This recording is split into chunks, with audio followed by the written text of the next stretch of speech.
Welcome to Getting Defensive Thursday edition, presented by Gridiron Ratings. Your path to the title starts with Gridiron Ratings. I'm your host, JJ Wenner. You can find me on Twitter at JJ Wenner. And tonight we are going to be breaking down the linebackers. With me to do that is the Gridiron Ratings senior IDP analyst. You can find him on Twitter at the IDP Tipster, Gary Van Dyke. How are you doing, Gary? I'm doing great, JJ. Ready to rock and roll. That is fantastic. Now, also with us is our returning champion. You can find him on Twitter at Dynasty Trip Brebner. What's going on, Trip? What's happening? It's good to be here. We just about got, 2 weeks left before that this real thing kicks off from tonight. That's awesome news. Counting down the moments. Now, before we kick off for the night, remember, subscribe below for a chance to win the Gridiron Ratings Playbook, the only resource you need for all of your fantasy leagues. Now, we will draw one winner for every 25 new subscribers, so be sure to hit the subscribe button below. Now, we did have a drawing, Gary, on Tuesday. Yes, we did. The winner was, drum roll, please. Thank you, Lance Simpkins. Lance, make sure you reach out via DM to any of us to claim your Gridiron Ratings Playbook. Now, let's check on news and notes. With Nick Morrow set to miss some time with a foot injury, the Raiders traded a 6th to the Panthers for linebacker Denzel Perryman and a 7th. Carolina had just signed him to a 2-year, $6 million contract this offseason. Gary, focusing on the Raiders, does Perryman instantly step into a starting role? Oh, we really, really hope that he doesn't. It'll just be a distraction for a little bit. He'd probably be hurt in a few games, or he 2-down thumper. Just be a big distraction. No, I think that we should just consider this a good old depth signing. I didn't see the details of the contract. I don't know if Carolina is paying a little bit of that. I have no idea. I did see it was basically a 6th in him for. No, a 7th in him for a 6th, I think. Correct. But I don't know what the numbers were. But no. It'll be Littleton and Nick stepping in until Morrow has himself together, and then either Nick or Kowalski. I'm going to mess up his name, or Littleton will end up back on the bench. They did run all three of them last year for a while, and it was kind of weird because they had Littleton, of course, who was struggling last year in the scheme, was getting less snaps, and it was mainly Morrow and Kowalski, whatever, that was getting most of the snaps.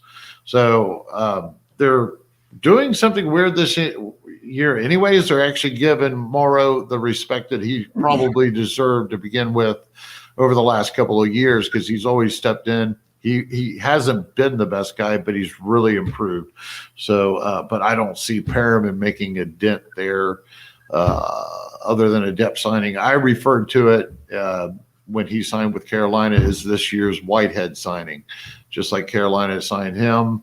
The only difference was he only made it like 62 days or something on the roster, and that's mainly because Carter, I think it's Jermaine Carter, finally stepped up. Looks like he's going to start for him. Well, that's a good point.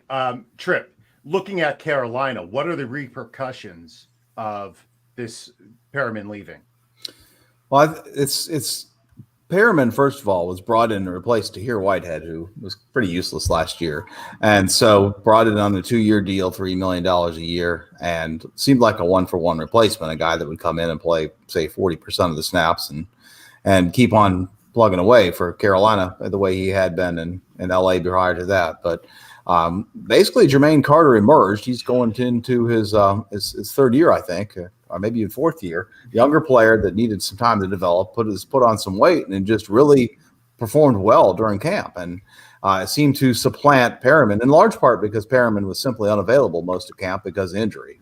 He got stepped on and was out for 2 weeks, and then he had some other random injury the day before he was traded, and they finally got tired of it and so moved on. But what's interesting about Carter is that Steve Smith, the former Panthers' star wide receiver, identified him as the heart and soul of the defense.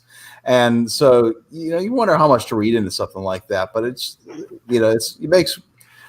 you can't help but wonder if there's something there. And so what's interesting is if he is in fact the starting middle linebacker, which he would have been either way, but if he can in fact overcome Shaq Thompson with the number of snaps that Shaq receives, all of a sudden you got something interesting to look at. And so it's a low risk pickup with some low chance of emerging as a useful player, but high upside if it does, because the Panthers played hardly any linebackers last year. They had Shaq Thompson out there full time. Like I said, Whitehead was bad.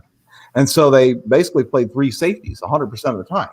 And so this year they didn't replace Trey Boston, who played 100% of the snaps. And so it leads one to believe that they'll probably play linebackers more.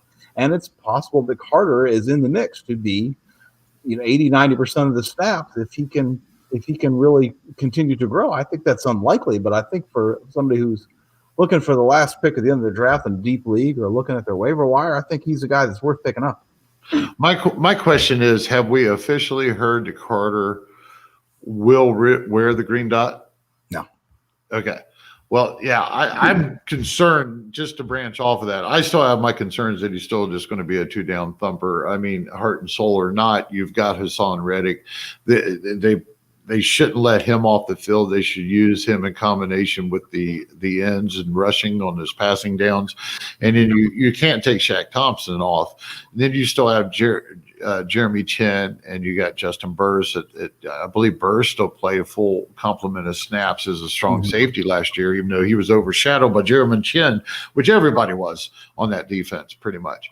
But either way, I do have my concerns. I actually wrote an article about Carter back in 2018 when I had the IDPtipster.com, and I was trying to get him on Dynasty radars then. It was an interesting situation. I think that I can't remember exactly, but he had moved up into the 3rd spot. Thought it was possible if somebody went down, he'd get something and dynasty stash. He didn't work out that well that year. I'm pretty sure Justin Varnes, we talked about him, which he might be joining us here after a bit.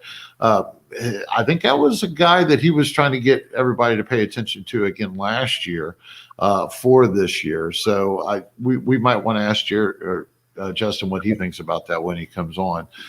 He might have a little bit more information than I ever do, but that's my only concern. I really, before I put any hard stock into Carter, unless it's a really deep bench, I'd be afraid to start getting him thinking that he's going to be my first relief guy, because I still think that there's a 50-50 chance until we hear he's wearing the dot that it's a possibility he's only a 2-down thumper, just like Whitehead was, just because of how they run the scheme. Well, odds are higher than 50% that he's a 2-down guy. I'm not disagreeing with that.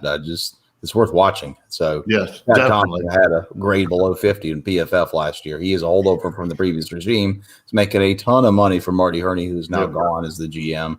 And he just didn't seem to, in my opinion, fit as well. They need a bigger guy in the middle, in my opinion. That's why I thought they hired or signed Perriman, and then Carter seems to be trying to fit the bill, which is interesting. It's not a slam dunk, but it's interesting. Well, it was a great opportunity for him when they got their new coaching staff, for him to start from square one. So it does speak volumes that they let Perriman go. That they was able, of course, Perriman's Perriman, but Well, speaking of often injured players, let's go to the Jets defensive line. Vinny Curry is out for the season now with a blood clotting disorder. This can only happen to the Jets. Now, I know we talked last week that Douglas wanted to make a trade. We haven't heard anything. Are we assuming that they're just going to pick up somebody off of waivers to help fill this depth chart trip? Now they've lost both Curry and Lawson. It stands to reason that they've got to bring another guy in. Exactly who. It's so late in camp now. It's hard to imagine that they can get an impact player in there at this point, because it may be that they're just waiting for cuts to see who gets cut, that they can, a value type vet that's a surprise cut that they can pick up. But we talked about the rotation last time, and with losing Curry also, they're getting thin now. You got deep dives like Kyle Phillips. Does he make the team? at this point, probably. But I think that they comb that waiver wire pretty seriously. Yeah, that's the direction I'm leaning. The only guy looking at free agency, because Everson Griffin signed, the only guy left is Trent Murphy. Mm-hmm. So that's wouldn't be terrible. I mentioned the Jets might trade. Remember, I mentioned it when we first went down. Carl Lawson first went down. We still haven't seen anything, Gary. No, we haven't seen anything, and I totally agree with Tripp. They probably are talking. I think I even seen Chandler Jones's name floating around there as a possible target for him because he's not all that happy with Arizona. But as it is, just see what falls off the waiver wire. I maybe. We had a discussion. Do they really think they're going to compete this year? Do they really? Oh, well, that's what we wouldn't think. But at the same time, why would you make a trade then? So I'm not really sure. We won't know what they're thinking until they do something. Let's forget about the Jets, just like I do after week 1 of every season. Tripp, I wanted to talk to you a little bit about a conversation that we had on Twitter today with Mace Riney. He asked about new IDP GMs, what they need to know. And you mentioned VORP, value over replacement player. Can you explain a little bit the idea behind VORP? Sure. This is something that emerged, 20-something years ago, to my knowledge, with footballguys.com is where I learned about it. And the idea is that the first quarterback off the board is going to score X amount of points. Let's say it's 400 points in a given season based on your format. And the 12th or 13th quarterback, which is kind of your replacement player, that is to say that if each team in your league is drafting one quarterback, then they each have that spot full. And then the 13th player, which no one needs another quarterback necessarily, the 13th player is available very late in drafts, and he may be scoring some significant percentage of the points that the QB1 scores. Let's say it's 300 points. So the value of a replacement player then is 100 points. And in what we're seeing in the IDP is a lot of focus on maximizing the scoring of the premium of the top players. Say the Aaron Donalds of the league is a high scoring value to try to make it compete with offensive players. But you see it especially in like the linebacker and defensive end positions where the drop off in points produced is much more gradual than it is for offensive players. So running back, for instance, if you don't have more than 2 running backs on your team, you're pretty much dead in the water going into the season because injuries, certainly busts, bye weeks, etc. And what's available as a replacement off the wire is of negligible value until there's a injury that you can pick up the handcuff for. But in linebacker and defensive end, that's not necessarily true. You can, if everybody takes simply 2 defensive ends and 2 linebackers, you can be assured that the value of prop players on the waiver wire will still be there. And so we'll talk later this evening about the linebacker ADP. And what we'll see is that there are players that we think we're pretty sure are full-time well into the 30s and maybe full-time well into the 50s, which is really interesting value. And so if I'm in a draft and I'm trying to weigh my options between running back and linebacker, I'm going to have to choose running backs because I know that they're going to run out in drafts, the ones that will score you anything in week 1 more than a couple of points. And in linebacker, we know that there'll be some value in production, some level of production much later in drafts than in running back. And I think that this is a concept or a premise that just isn't widely embraced in IDP. I continue to see folks grab the high value players, and you see it, the linebackers in particular, in my opinion, where you got guys that are clamoring to get the Roquan Smiths and the Blake Martinez's. And yes, those guys give you a value over replacement. If you go back and look at what they did in 2019 or 2020, and they'll be LB1 type players. But the fact of the matter is that if you're waiting until the LB30 or the LB40 in your league, you have some reasonable chance of getting, say, 75% of that production from that player, surely by the premise that he's a full-time player, just piling up tackles. No, he's not as good of a player. But the idea that you can wait 30 running backs and get 75% of the production at running back is farce. And there's the zero RB concept, but it's a whole lot more risk than it is in linebacker. I agree 100%. It's always interesting if you look at linebacker production by points per game. I think it exemplifies what you're saying. And if you look at linebacker 20 to linebacker 40, you're talking about a point or two per game, tops difference. So why are you reaching? Right. Why reach when you can get practically the same production? And I wrote an article about this a couple of years ago. I didn't get a chance to refresh it this year, but I looked at the scoring curves of thinking about mining the waiver wire in 2019 at dynastyfootballfactory.com. And it's the running back position where it's just so pronounced. You had Christian McCaffrey putting up, 500% of the 60th most valuable running back, whereas the top linebacker only scored twice what the 60th linebacker scored. So it's just some huge spread there relative to running back versus linebacker. Now, I feel silly because I have never heard of the term VORP or P at all whatsoever. But what you have on this topic is just you're seeing people that are reaching for those higher guys. They're not going for what they could get later on in the draft with nearly the same production by taking care of their offense first.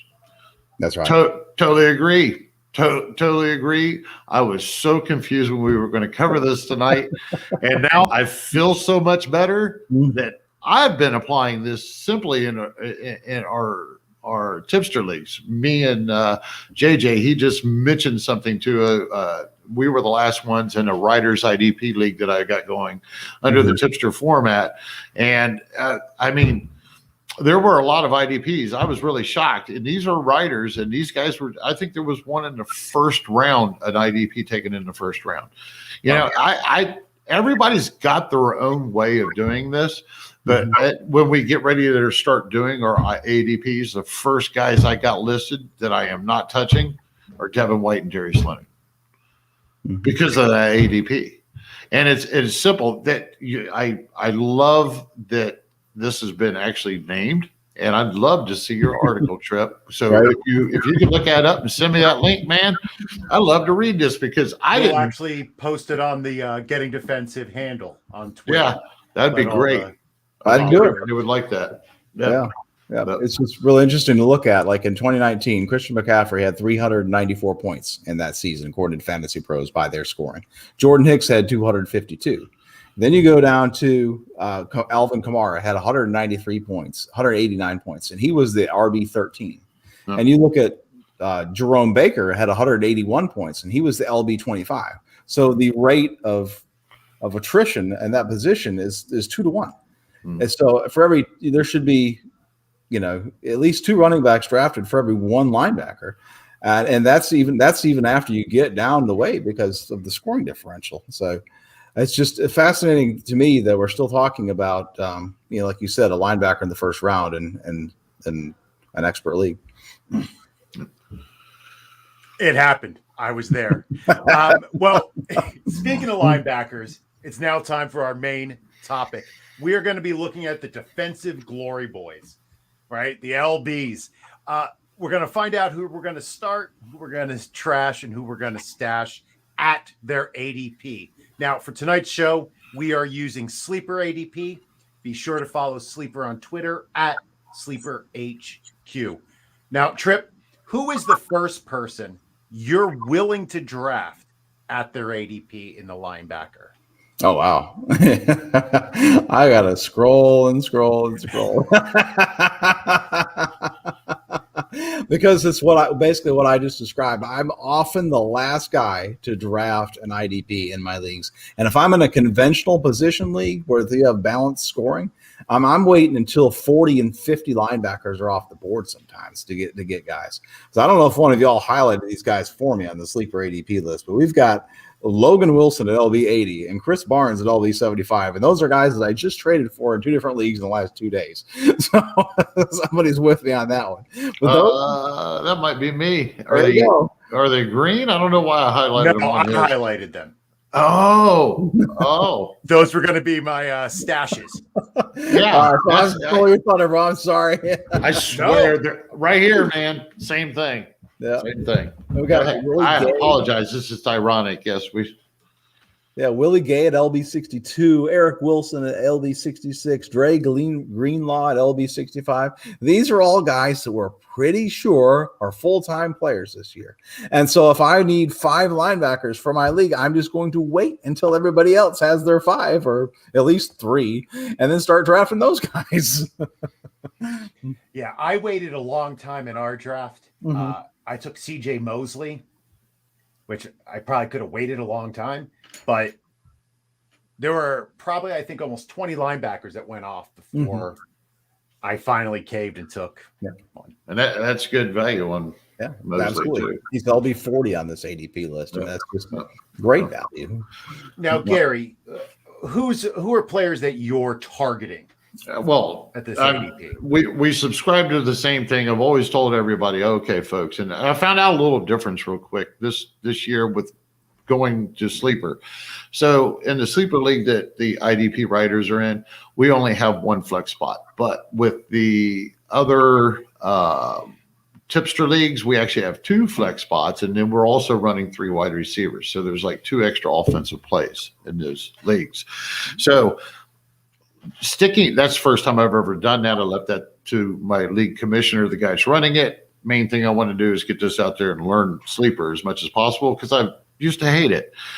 Still figuring it out, folks. But either way, what it boils down to is I found that thing that we did in where we waited until the last part to get a IDP off the board, get my offensive lineup first, not working so well with those extra flex spots. It starts, of course, these are nice size leagues, or the what I ran into is the pickings got a little bit slimmer. So I'm talking in a perfect case scenario like the league that we're in right now.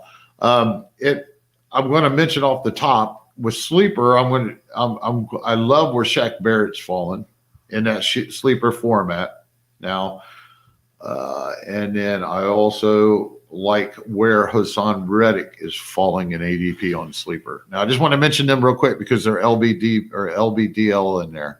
But overall, if this reflects the ADP that we have, reflects all leagues.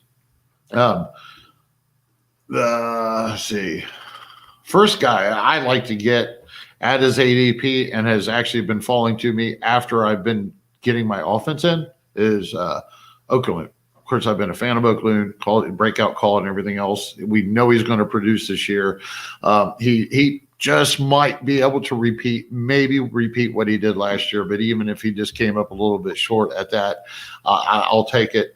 Miles Jack, I had been already doing that with him over the past year, and now Snow Skolbert. And I don't know how big of a fall off Wilson is next to him and places Skolbert down there. But, either way, I still like Jack's. If he can stay on the field for enough of the games, he's going to produce for me at a decent level. I like Hussein Reddick. I already mentioned him. Not as an LB play, folks. Not as a regular LB play on Barrett and Hassan Reddick. Only on sleeper. I like Anthony Walker. I've been targeting the crap out of him. Full-time guy in the middle up there wearing the green dot. Now, do you have any concerns that Walker hasn't been healthy enough to play at all this preseason? No, not really. They've lost Jacob Phillips. We know Mac Wilson can't do it. We know Taki's hurt too, right? He has a hamstring. Well, even if he wasn't, he can't get the job done. So, they brought in Malcolm Smith last year. Malcolm, ex-MVP Malcolm Smith, to play a lot of ball. He's an older guy that's lost a step himself. But either way, I like Bobby Okereke, I guess his name. Okereke? Yes. And Gary, I'm going to do a super edit of just you saying players' names? No, Because it might no. be the favorite part of the pod for me. Cool. Well, I'm glad I'm here for you. Ernest Jones. I like Ernest Jones. I for a rookie, and I'm going to tell you, folks, don't depend on rookies or luxury. If they, I just republished, or not republished, but I just reshared my article that I always do every year. You know, every year, 3.92% of rookies actually work out and make a difference their first year out of all of them that are drafted. You know, so Ernest Jones, though, I like him a lot. So you're saying there's a chance? Yeah, he was, as soon as they drafted him, looking at Micah Kaiser, looking at what they got on the, the draft stock that they put into Jones, he's going to be on that field sooner than later. I think they'll even do what they did with him. They'll let him just learn by trial by fire. But I'm pretty sure that Ernest Jones has a good potential to hit that triple digits this year. Now, are there any other rookies, Trip, that you are? It doesn't even have to be a rookie. Are there any other players that you're stashing? Like maybe their situation isn't great this year, but you think it will be better next year? Really, the only one that I rarely do that. That's with linebackers. I'm often about the here and now, and who can I get that is that's going to produce immediately. If it's a guy that I don't think is going to happen this year, I'm typically not. That's not going to invest a lot in him in Dynasty. But there are a few of the deeper rookies, deeper league guys that I'm paying attention to, like Monty Rice down in Tennessee. I think he has a chance to emerge if he can look solid at points this year. And he hasn't really in the preseason, from what I've heard. He still seems to be behind David Long. But if he can emerge and make himself relevant this year, then the Jayon Brown and Rashaan Evans are both on 1 year deals, or effectively they'll both be gone after this year unless they're re-signed. And so he has an opportunity to emerge next year. Another guy that I'm paying some attention to in the same vein is Pete Werner.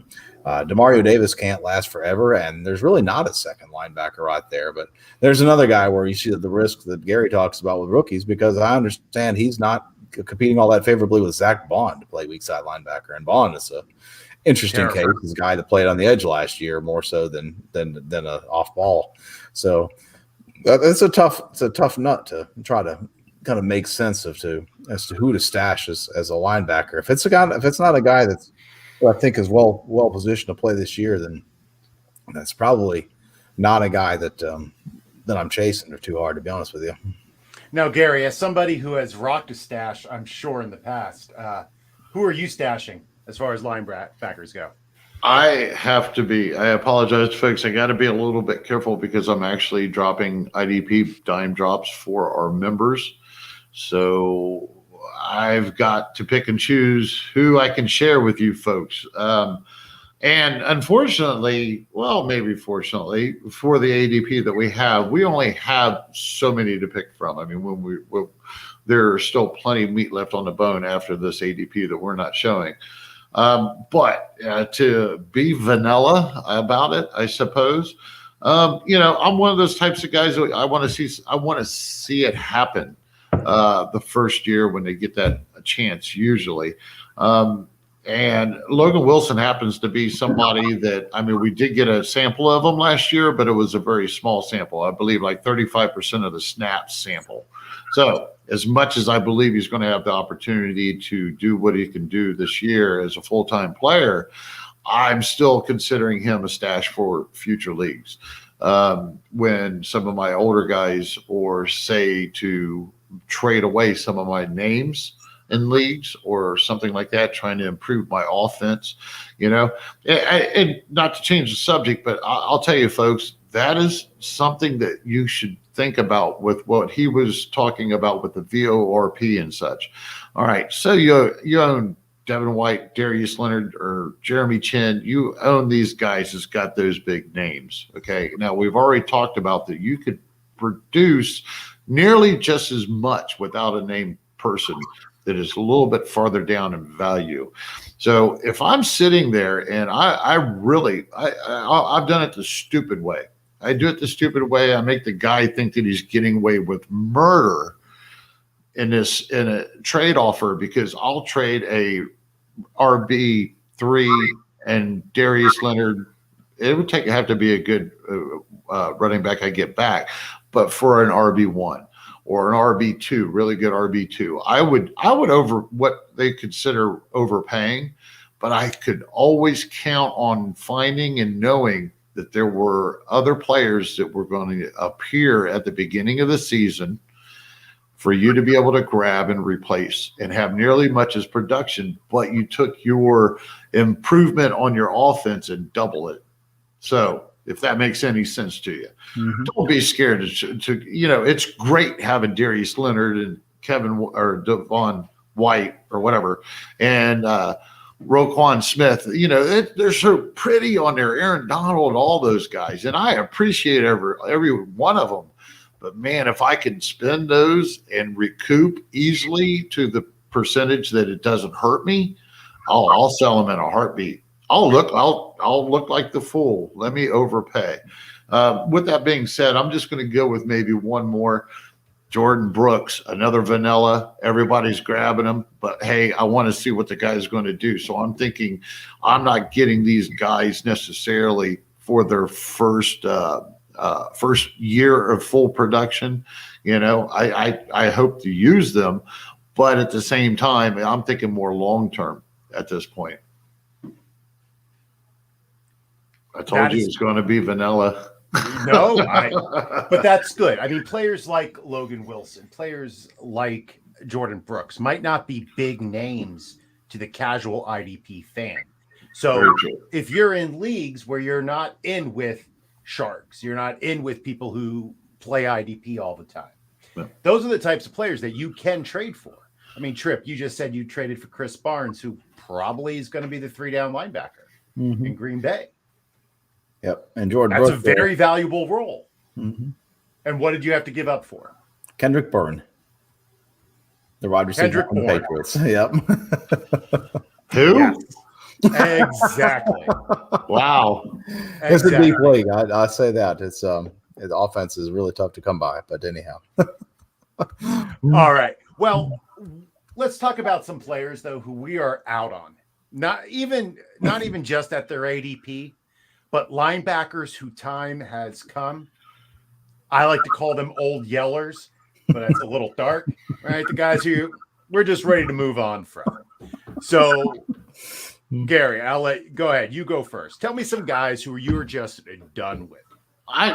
Done? Oh, done. I thought you just meant avoiding by ADP, because I already mentioned that I'm not paying for those guys. So if the ones that I'm done with, I was already low on Devin Bush. I know I'm just keep ringing that bell after the fact, but I was already low on Devin Bush. He's already fallen down a little bit farther for me. Kenneth Murray, I'm not sold. It's just everybody, I could throw all the numbers in the world to you, but sometimes gut calls, they just save your ass. And we already know and discussed that if I skip Kenneth Murray at his ADP or just skip Kenneth Murray, I have all kinds of other IDP meat on the bone at linebacker on down here that's going to cost me a lot less than Kenneth Murray, whatever. But either way, I'm not with him this year. I don't trust him at all. Unfortunately, Jalen Smith has got to fall down the board a little bit for me. So now he's fallen to the point where I'm not taking him. I'm wondering what to do with him on so many rosters that before all this. Tremaine Edmonds, I'm not excited about him. I think I can find players better than him, or at least with higher ceiling potential below him. He's only had that 118 or so average a year of combined tackles.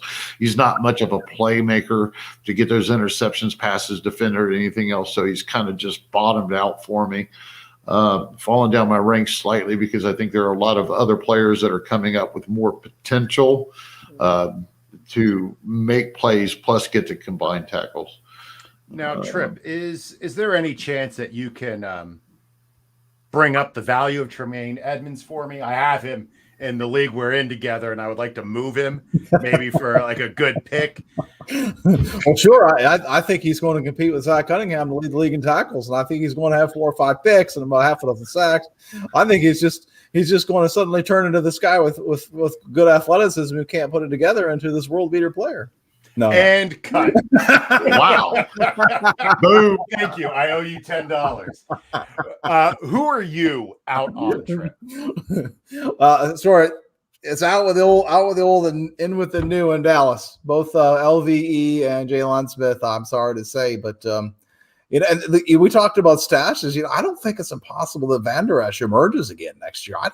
It's really, I can't help but wonder if they're giving up on him based on his health, and maybe they know more than, I'm sure they know more than we do, but maybe they know something about his health that they just don't think that they can rely on him. But he's a guy that's just, he's odd man out this year. So is Jalen Smith. That's odd man out. And they might play some, but they just don't have a chance to be full-time players as far as I can see. And their ADPs continue to outpace some of the guys we just talked about. So that's really puzzling. Jordan Hicks is another guy that's what interesting about this ADP is the rookies are too high for me. And then the veterans that they replace are also still in the mix. It's like, what is going on? So Jordan Hicks is LB 55, and I think his time has passed.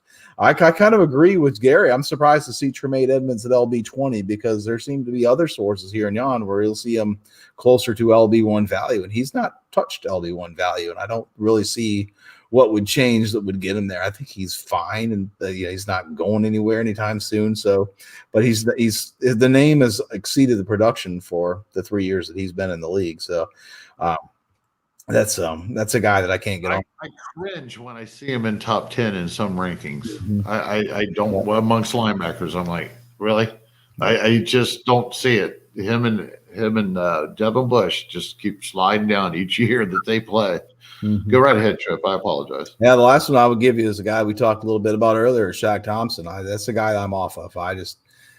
He's in my mind and never really put it together. He was a first-round pick. I feel like it's 8 years ago. He's not even that old. I mean, he was drafted super young, and he was one of these hybrid players coming out of college before it was cool to talk about it being hybrid players. And they had hoped that he would step in and be this great weak side linebacker and more. They expected him to be able to play the overhang and the run with the tight ends. And he's never seen him be that effective in doing that. And they tried to play him more with straight will, and he's okay, but he's to me, he's a replacement level player, and he's not even producing all that much in the IDP side. So now there are a couple players, safeties, who have been bumped up to linebacker designations. Keanu O'Neal, Jeremy Chin. Now, Keanu O'Neal's been made a linebacker, but is he going to get snaps with Parsons? I don't know if I could be full time, but I think he's going to get a healthy dose of snaps. He's going to be in there and a fair amount of sub packages. And a guy named Mike Woolard, who you might know is a well-known IDP name. He took him in a league that I'm in with him as a DB early, and the reason why is because it's a cheat code to have an LB that's DB eligible, and so if you're in sleeper, it's kind of worth a look. If you get past the first main names at safety, you start just like you feel like you're grab bagging. Neal's an interesting bet at that point. And then Gary, do you think even with Jermaine Carter kind of being the heart and soul, do you think Chin is going to continue to play in the box, or do you think he's going to drop back into a traditional safety role? That's $1 million question right there that there has to be a lot of people wondering about. I mean, when you hear that he's going completely back to supposedly the free safety or safety position instead of playing that hybrid inside linebacker type role that he did last year, you got to wonder. I mean, the odds are I don't think that he's going to produce as well as he did last year on a weekly basis. I think he'll be right there on consistency level, but just shy. I don't know if he can bust that ceiling that he just created for himself. He's going to be up there. He's going to be a top option, but to repeat what he did last year in the same circumstances with the additions that they do have and what they've put together, it's going to be tough if he is not playing up in the box as much. And that's what they're saying. Now, what works in the season? What work? They get out there and they try to keep him as a natural safety and not up in the box. Let Burris do it or whatever. They might find real quick that that's not working out as well as they were hoping. So I'm not spending it on him myself at that value in sleeper as the LB7 and DB3. I think that I would probably let that slide go by. Maybe by that this is going to cost me when I'm still looking at some offensive players to get him. Is the way that the sleeper drafts that I've been in and am right now. I could still get a real good tight end, real good wide receiver too, by the time that Jeremy Chin is taken off that board. So I'll slide down and give Neil a shot at this point, and use that dual designation in my favor. Just to use our 16-team league as an example, in the 10th round, you're looking at players like Corey Davis, Tyler Boyd, Jamal Williams, Michael Carter. Like, these are offensive players who could have substantial roles at that point. Yeah. And, we're 160 players deep into this draft, and Chin went long before that. Gentlemen, are there any other linebackers that we would be remiss not to discuss before we leave tonight? Very good. So I was giving Tripp a second. I want to mention Holcomb. Oh, go ahead. Yes. Holcomb. Holcomb is he's in the ballpark. People don't know what to do with him. His ADP is overall at 258, linebacker 39. And this can kind of go for this year or even our stash thing. I like Holcomb and Davis going forward after this year or starting this year. Bostic's going to be out of the picture. He's old. He's lost a step. He's just a player at this point. I don't even know if he'll be with them next year in Washington. But I think that Holcomb, at the same time we had the Holcomb come into the league, we had Cashman come into the league. I think those two players have always stuck out, Cashman for the Jets, right?